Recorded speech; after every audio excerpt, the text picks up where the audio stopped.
આગળ વાત કરીએ તો વડોદરાના સુભાનપુરા વિસ્તારના સ્થાનિકો પર દબાણ વિભાગના કર્મચારીઓએ કરેલા દમનનો વિરોધ કરવામાં આવ્યો છે। સમા વિસ્તારના સ્થાનિકોએ કમિશનરના પુતળાનું દહન કર્યું હતું। તેમણે કમિશનર વિરોધી સૂત્રોચ્ચાર પણ કર્યા હતા। તો સુભાનપુરાના સ્થાનિકો પર થયેલા અત્યાચાર મામલે હાલ કમિશનરના પુતળાનું દહન કરાયું છે। ત્યારે આ અંગે વધુ માહિતી માટે જોડાયા છે રૂપેશ, જે રીતે લોકોમાં રોષ જોવા મળી રહ્યો છે તેઓની માંગ મુખ્યત્વે કઈ છે?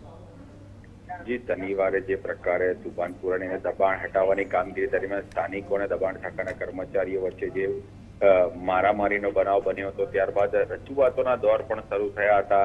ત્યારે આજે સોમવારે ખાસ જે કહેવાય છે કે સમા વિસ્તારના લોકોએ આ ઘટનાને લઈને જે સંબંધકર્તાઓ સામે તાકીદે પગલાં ભરવામાં આવે તેવી માંગ સાથે કમિશનરના પુતળાનું દહન કર્યું છે અને પોતાનો રોષ ઠાલવ્યો છે। જી આભાર રૂપેશ સમગ્ર જાણકારી માટે।